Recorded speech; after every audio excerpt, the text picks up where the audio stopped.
देखंतु आमे जदि ओडिशार फाइनेंशियल स्टेबिलिटी एंड फिस्कल प्रुडेंस कथा हवा आमे देखिबा जे लगातार भाबे एवं स्पेसिफिकली 23-24 रे ओडिशार आर्थिक स्थिति खूब सुदृढ़ एवं जो ग्रोथ ओडिशा अचीव करिछि विभिन्न समय रे सेटा को आमे जे देखिबा एटा नेशनल एवरेज ठारो अधिका एवं आमर ग्रोथ संगे ऋण भार लगातार भावे आज ए परसेंटेज टू जीडीपी कमुची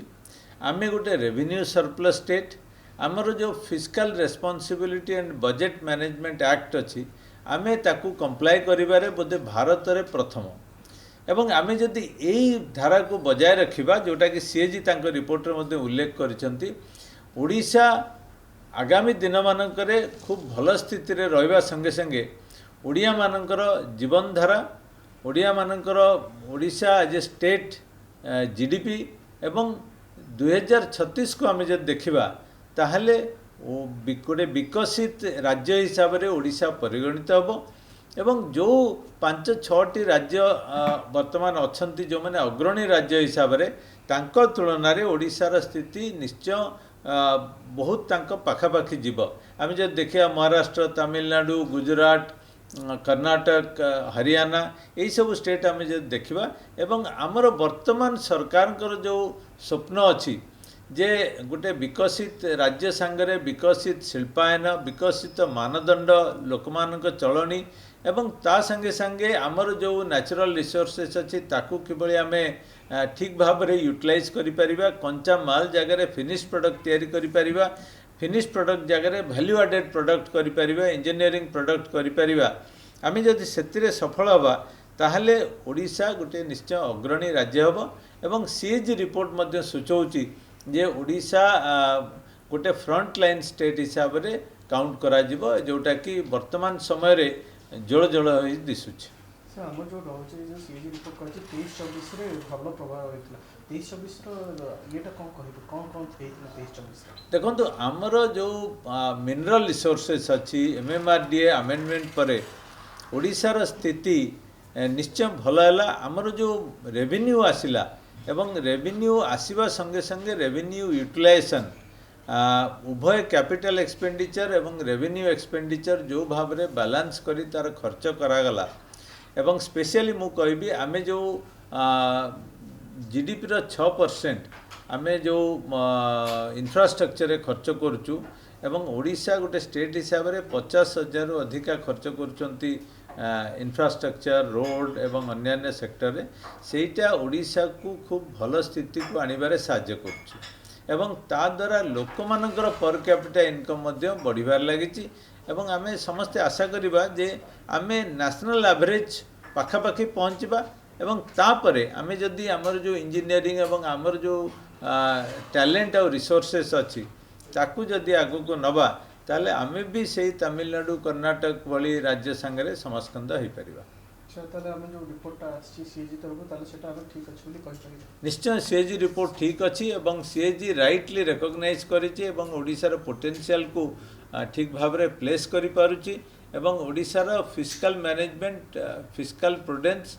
सारा भारत रे नंबर 1 बोली कहया पड़िबो ट्रम्प टैरिफ ये जो 26% इंडिया पे जो हाइक करा आइछि जोटा कि नॉर्मल सी कहया थे हम स्टेट रे हम 2.4% देला बळे इंडिया तार अलगा सब जिंस उतरे अधिक रहउछि तार परसेंटेज ता सेरा उतरे कोन कहबे 26% हाइक ता इंडिया पे केते प्रभाव पड़े गुड सुभाष भाई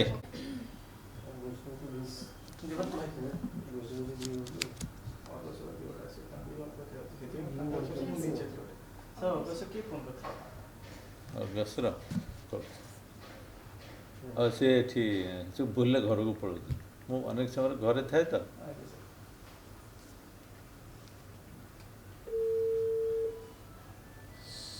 ट्रम्प जो तारीख आज रिलीज कर नॉर्मल कर नॉर्मल आम रूट्रे 2.4% हाइक आम जो परसेंटेज आम जो टैरिफ यूज कर इंडिया 75% को अलग देश 65% एमती सब टैरिफ यूज कर आज जब आम देखा ट्रम्प जो टैरिफ आज रिलीज कर 26% इंडिया हाइक कर इंडिया पर कौन प्रभाव पड़े सर ଦେଖନ୍ତୁ ମୁଁ ପ୍ରଥମେ ଆଗ ବୁଝେଇ ଦିଏ ଯେ ଭାରତ ଆମେରିକାର ଟ୍ରେଡ୍ ସେୟାର ହେଉଛି $129 ବିଲିୟନ୍ ଏବଂ ଭାରତ ରପ୍ତାନି କରେ $87 ବିଲିୟନ୍ ଆଉ ଭାରତ ଆମଦାନୀ କରେ ମାତ୍ର $42 ବିଲିୟନ୍। ଗୋଟେ ଡେଫିସିଟ୍ ରହୁଛି ଆମେରିକା ତରଫରୁ $45 ବିଲିୟନ୍ ଏବଂ ଅନେକ ଦେଶ ଏଇଭଳି ଅଛି ଯେଉଁମାନେ ଅଧିକା ରପ୍ତାନି କରିଥାନ୍ତି ଆମେରିକାକୁ ଏବଂ କମ୍ ଆମଦାନୀ କରିଥାନ୍ତି, ଯେଉଁଥିପାଇଁ ଡୋନାଲ୍ଡ ଟ୍ରମ୍ପଙ୍କର ଇଲେକ୍ସନ୍ ମ୍ୟାନିଫେଷ୍ଟୋରେ ମଧ୍ୟ ଥିଲା ଏବଂ ଆସିଲା ପରେ ତତ୍ପର ଥିଲେ ଯେ କିଭଳି ଭାବରେ ଗୋଟେ ଟ୍ୟାରିଫ୍ ପାରିଟି ଆଣିପାରିବେ। ଟ୍ୟାରିଫ୍ ପାରିଟିର ମାନେ ହେଉଛି ଯେ ଯଦି ଭାରତ ରପ୍ତାନି କରୁଛି ବା ଆମେରିକା ଆମଦାନୀ କରୁଛି ଗୋଟେ ପର୍ଟିକୁଲାର ରେଟ୍ ତାଙ୍କର ଇମ୍ପୋର୍ଟ ଡ୍ୟୁଟି ଲଗାଉଛି, ତାହେଲେ ଆମେରିକା ପ୍ରଡ଼କ୍ଟ ଯେତେବେଳେ ଭାରତକୁ ଆସିବ ସିଏ ମଧ୍ୟ ସେତିକି ଟ୍ୟାରିଫ୍ ଲଗାଇବ। ଆମେ ଦେଖିଲୁ ବର୍ତ୍ତମାନ ଆନାଲିସିସ୍ରେ ଯେ ଲ୍ୟାପଟପ୍ ଏବଂ କମ୍ପ୍ୟୁଟର ଯେଉଁଟାକି ଭାରତରେ ଅନେକାଂଶରେ ଆସେମ୍ବଲ୍ ହୋଇଥାଏ ଏବଂ ତା'ର ସେୟାର ହେଉଛି $11 ବିଲିୟନ୍, ସେଥିରେ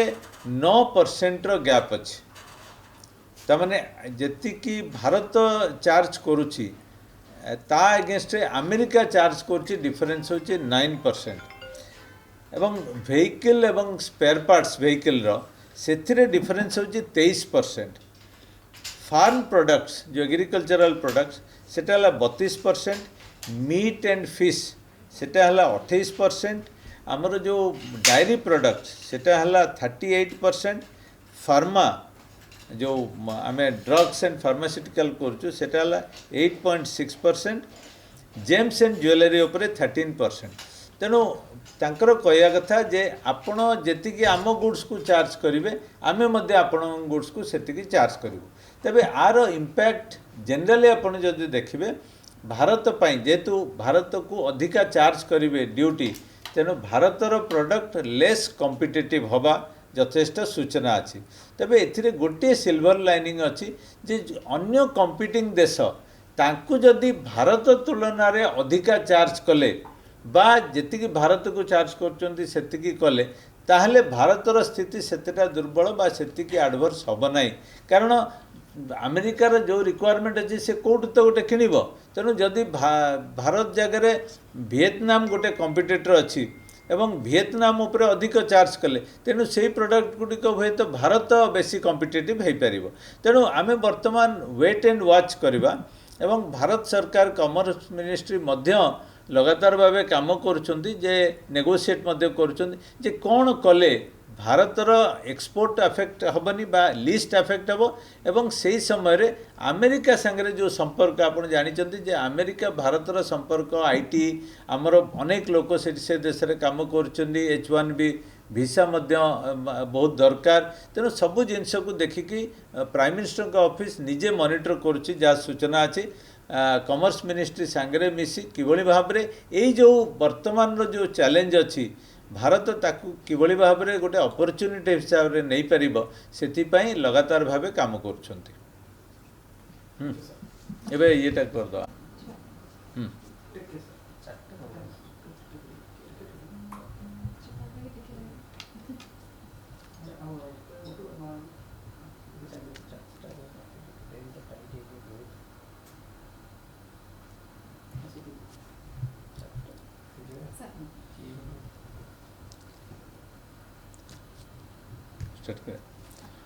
देखंतु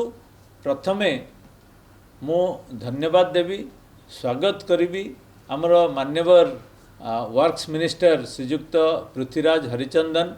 जहाँकर विजन अनुसार एवं मान्यवर मुख्यमंत्री श्रीयुक्त मोहन माझी तांकर आसीबार खूब कम दिन भितरे जो state highway authority bill pass करिसंती आज भोरू ताकू आमे समस्ते स्वागत करुचु एवं आईसीसी तरफ मु विशेष धन्यवाद दूची जे एभली एक विजनरी स्टेप नैचंती जोटा कि हिस्टोरिकल एवं जोटा कि ओडिशा प्रगति रे गोटे बड़ सहयोग देव। आमे जदि देखिबा ओडिशार रास्ता एवरेज जोटा कि नेशनल एवरेज टारू कम ओडिशार जो विकसित ओडिशा हवा पई 2036 रे जो एम्बिशियस प्लान अच्छी जे 180,000 कोटीर इन्वेस्टमेंट बा ताठर अधिका प्राय 15,000 किलोमीटर रास्ता एवं जो वर्तमान हाईवे 6,500 किलोमीटर योजना अच्छी ताकू सफल रूपायन करने सरकारଙ୍କର ये जो योजना जे गोटे सेपरेट अथॉरिटी जेमतिया केंद्र सरकार अच्छी नेशनल हाईवे अथॉरिटी से भली राज्य रे मध्य गोटे स्टेट हाईवे अथॉरिटी बिल गतकाली जो पास होईची एवं सेतिरे गोटे इंडिपेंडेंट बॉडी केवल बजेट उपरे डिपेंड न करी निजर एक्जिस्टिंग रिसोर्सेस को मोनेटाइज करी आहुरी विभिन्न दिगरु पैसा अरेंजमेंट करी जदि सेमाने जो बीओटी मॉडल कहतु एनुइटी मॉडल कहतु बा विभिन्न प्राइवेटाइजेशन मॉडल रे बा सरकार निजस्व योजना हिसाब रे जदि यही रास्ता उन्नतिकरण पई एवं तार सफल रूपायन पई जो स्टेट हाईवे अथॉरिटी करिसंती ताको आमे समस्ते हृदय सहकारे स्वागत करूछु। आमे जो देखिबा जे ओडिशार प्रगति पई जो विकसित ओडिशा 2036 पई आमे जो टार्गेट रखिचे सेथिरे ए प्रगति रे हमरो जो रास्तार डेवलपमेंट एवं नुआ रास्ता तैयारी करिबा एटा गोटे निश्चय प्राधान्य रहिबो एवं सेथिपाई जो पैसार दरकार अच्छी सेटा केवल जे बजेटरी सपोर्ट रू आनिबा सेटा बोध हुए सरकार रियलाइज करिसंती जे केवल जदि बजेट उपरे आमे डिपेंड करूचे ताहले सेटा एडिक्वेट हबो नै एवं हमर अनेक नुआ एवेन्यूज तैयारी करिया पई ए स्टेट हाईवे अथॉरिटी अच्छी जोटा गोटे इंडिपेंडेंट बॉडी हबो एवं मु चेयरमैन आईसीसी हिसाब रे एवं इंडस्ट्री एसोसिएशन हिसाब रे यही पदक्षेप को स्वागत करुच्ची धन्यवाद दौची नुआ सरकार को आमे आउ थे स्वागत करुचु एवं सबु प्रकार सहयोग देबु जे ओडिशा को विकसित ओडिशा रे परिणत करिया पई विभिन्न योजना जो हाथ को नहीं ताको आमे पूर्ण समर्थन करुचु।